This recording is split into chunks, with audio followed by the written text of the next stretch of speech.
Google's recently announced that it's finished rolling out its mobile-first indexing, which is a task that it started way back in 2016.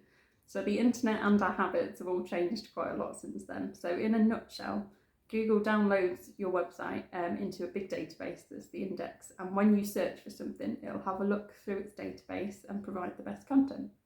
So mobile-first indexing basically means that instead of looking at the desktop version of your site as the primary source, it now looks at the mobile version instead.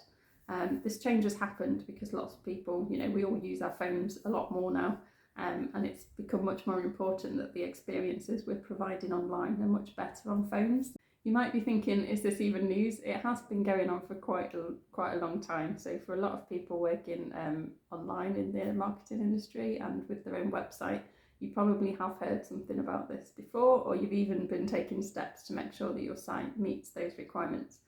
A lot of sites have actually already been on mobile-first indexing for quite some time, so you're not necessarily going to notice kind of a big change in your traffic or your rankings or anything like that.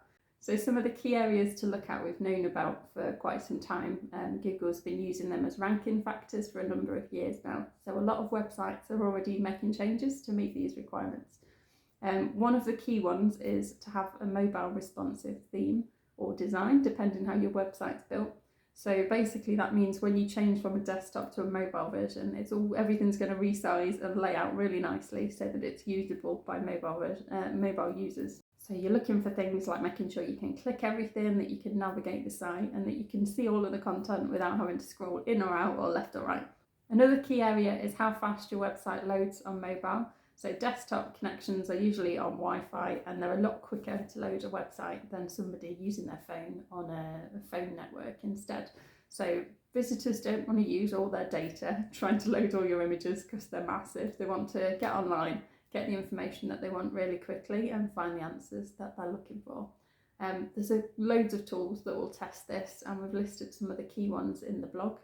We'd usually use a few different tools to test because they all kind of test slightly differently, and you'll get different answers and different results, so it's worth running it across a couple of different tools. And the third area is the one that's become really vital now that we're looking at the mobile version of your website for indexing and ranking. So you want to make sure that you're providing all of the important content on both your desktop and your mobile version of your website. If you've got discrepancies and you've got better content on your desktop version, that's not going to help you anymore. So that doesn't count for anything. So you want to make sure that everything is loading and that it's all visible to people on the mobile version of your website. There is a tool by Merkle that you can use to do this. So it'll scan through and it'll show you how many links, images, content, word count, all of the tags on your page, so that you can check that you're showing the same thing to mobile and desktop users. So there's more information about these three areas and all the tools that you can use to test your website against them in the blog.